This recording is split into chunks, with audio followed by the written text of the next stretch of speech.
টিভির পর্দায় যখন অভিষেক বন্দ্যোপাধ্যায় পাকিস্তানের সন্ত্রাসবাদের বিরুদ্ধে ভাষণ দেন, ঠিক সেই সময় রাজ্যের বিরোধী নেতা শুভেন্দু অধিকারীর মুখটা আমাদের খুব দেখতে ইচ্ছা করে। আসলে অভিষেক বন্দ্যোপাধ্যায়ের সঙ্গে তার যে লড়াই, সেই লড়াইটা কার্যত অনেক দূর পর্যন্ত গড়িয়েছিল। তৃণমূল কংগ্রেসের ছাড়ার মূল কিন্তু এই অভিষেক বন্দ্যোপাধ্যায়। মুখ্যমন্ত্রী মমতা বন্দ্যোপাধ্যায় বা দলের অন্যান্য নেতার সঙ্গে শুভেন্দু অধিকারীর যত না শত্রুতা, তার চেয়ে অনেক বেশি শত্রুতা ছিল অভিষেক বন্দ্যোপাধ্যায়ের। আসলে শুভেন্দু অধিকারী বুঝতে পেরেছিলেন যে অভিষেক বন্দ্যোপাধ্যায়কে যখন এই রাজনীতির মূল স্রোতে ফিরিয়ে নিয়ে এসছেন বা তিনি এসে গেছেন, তার তৃণমূল কংগ্রেসের যে উত্থান, সে উত্থান আর হবে না। তিনি খুব ভালোই বুঝতে পেরেছিলেন। খুব ঘাঘু রাজনীতিবিদ, তো খুব ছোটোবেলা থেকে রাজনীতি করছেন এবং পূর্ব মেদিনীপুরের জেলা রাজনীতিতে কোনো সন্দেহ নেই যে শুভেন্দু অধিকারী একটা বড় নাম এবং রাজ্য রাজনীতিতেও তার প্রভাব বিস্তার হয়েছিল। একটা সময় মুখ্যমন্ত্রীর পরেই তার নাম আসতো। তার জনপ্রিয়তা, তার সাংগঠনিক দক্ষতা নিয়ে কোনো সংশয় ছিল না।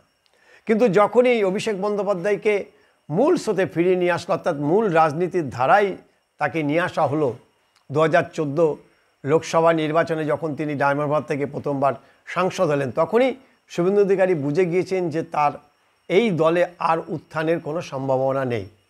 স্বাভাবিকভাবে মুখ্যমন্ত্রী তার ভাইপোকে উত্তরসূরি করবেন এবং আগামী দিনে তৃণমূল কংগ্রেসের ব্যাটন অভিষেক বন্দ্যোপাধ্যায়ের হাতেই যাবে।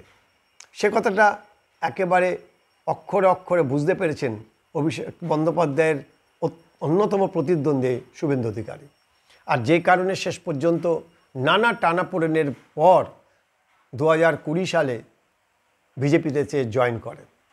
বিজেপিতে যোগদান করার পরেই তার প্রথম এবং প্রধান লক্ষ্য ছিল অভিষেক বন্দ্যোপাধ্যায়কে গ্রেপ্তার করানো। তাই নিয়ে বারবার করে তদবির করেছেন। দিল্লির শীর্ষ নেতৃত্বের কাছে ছুটে গেছেন দিল্লিতে, প্রধানমন্ত্রী স্বরাষ্ট্রমন্ত্রীর সাথে বারবার দেখা করেছেন।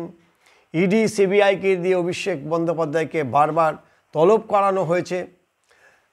লিপস অ্যান্ড বাউন্স, কয়লা, গরু নিয়োগ দুর্নীতি, নানা রকম এই দুর্নীতির মধ্যে তাকে জড়িয়ে এই তলব করেছিল ইডি এবং সিবিআই। বাংলার খবর কিন্তু প্রথম থেকেই বলে এসেছে অভিষেক বন্দ্যোপাধ্যায়কে গ্রেপ্তার করতে পারবে না। তার কারণ তার মাথার উপরে আরএসএসের হাত রয়েছে। আরএসএসের প্রধান মোহন ভাগবত অত্যন্ত স্নেহ করেন মুখ্যমন্ত্রী মমতা বন্দ্যোপাধ্যায়কে। তাই তিনি চান না যে কখনো মমতা বন্দ্যোপাধ্যায় এবং অভিষেক বন্দ্যোপাধ্যায়কে টাচ করুক বা গ্রেপ্তার করুক ইডি এবং সিবিআই। এটার সঠিক কোনো প্রমাণ নেই, কিন্তু আমরা দাবি করেছিলাম এবং প্রায় এই 5 বছর হয়ে গেল, এখনও পর্যন্ত বাংলার খবর যে দাবি করেছিল সে দাবি কিন্তু সত্য বলেই বারবার করে প্রমাণিত হচ্ছে।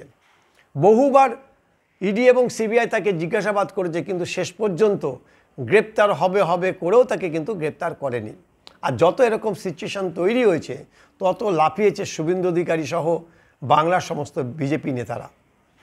আর এবারে সন্ত্রাসবাদ বিরোধী যে প্রচার, সে প্রচারের প্রথম দফায় কিন্তু ইন্ডিয়া টিমে ইউসুফ পাঠান ছিল, কিন্তু মুখ্যমন্ত্রী তিনি বেঁকে বসেন, আপত্তি জানান এবং তারপর মুখ্যমন্ত্রীর প্রস্তাব মেনে নিয়েই নরেন্দ্র মোদী শেষ পর্যন্ত দলের সেকেন্ড ইন কমান্ড তৃণমূলের অভিষেক বন্দ্যোপাধ্যায়কে তিনি নির্বাচিত করেন এবং তারপর তার কাঁধে গুরু দায়িত্ব দিয়ে তাকে টিম ইন্ডিয়ার অন্যতম সদস্য হিসাবে এই বিশ্বব্যাপী সন্ত্রাসবাদের বিরুদ্ধে যে প্রচার, সেই প্রচারের দলে পাঠান।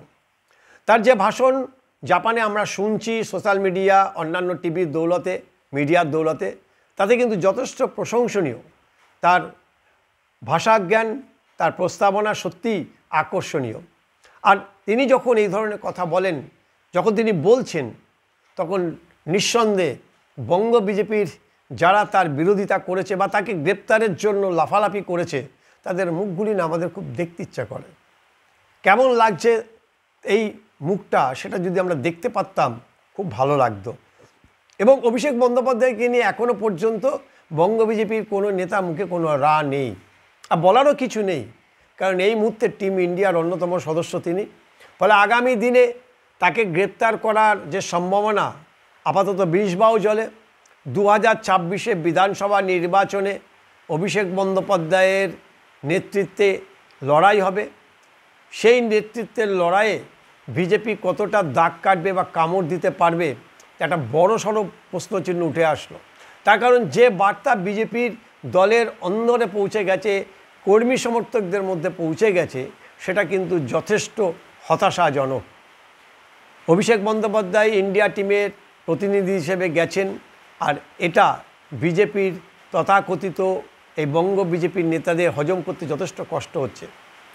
গতকালই এক বিজেপি নেতার সাথে আমার কথাবার্তা হয়েছে, তিনি একদম সরাসরি জানিয়েছেন, তিনি যদি দেখেন বা তিনি যদি বুঝতে পারেন যে বাংলা দখলে বিজেপির সেরকম কোনো ইচ্ছা নেই বা তাদের সেই ইচ্ছাও নেই, তাহলে তিনি আর ভোটে দাঁড়াবেন না। কারণ তিনি ভোটে প্রার্থী হতে পারেন, তিনি ভোটে দাঁড়াবেন না। কারণ ভোটে দাঁড়ালে স্বাভাবিকভাবেই বিজেপির যে ভোটের জেতার যে ইচ্ছা, সেই ইচ্ছাটা ততটা দেখা যাবে না বা তিনি ভোটে জিততে পারবেন না। ফলে একদিকে ভোটে হেরে যাওয়ার লজ্জা, অন্যদিকে শাসক দলের কাছে শত্রু হওয়ার কোনো কারণ তিনি খুঁজে পাচ্ছেন না।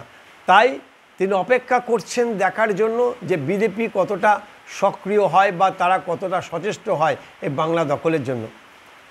কেন্দ্রীয় নেতৃত্ব বা কেন্দ্রীয় বাহিনী যেভাবে 2024 সালে দাঁড়িয়ে দাঁড়িয়ে এই ভোট দেখেছে, বিন্দুমাত্র তারা চেষ্টাও করেনি। সেরকম যদি পরিকল্পনা থাকে বা কেন্দ্রীয় বাহিনী যদি সেরকম হয় বা বিজেপির শীর্ষ নেতৃত্বে যদি এই মনোভাব হয়, তবে কিন্তু 2026-এ তৃণমূল কংগ্রেসের ফের একবার মসনদে বসা শুধু সময়ের অপেক্ষা। কারণ এটাই যদি বিজেপির অন্দরে যারা ভোট প্রার্থী তাদের যদি মানসিকতা হয়, তাহলে কর্মী সমর্থকদের কি অবস্থা সেটা সহজেই অনুমেয়।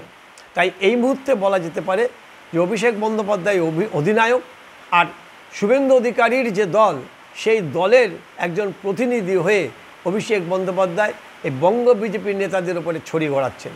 এটা কেমন লাগছে দেখতে বা তাদের মানসিকতা এখন ঠিক কোথায়, সেটা যদি জানা যেত সত্যিই খুব ভালো লাগতো।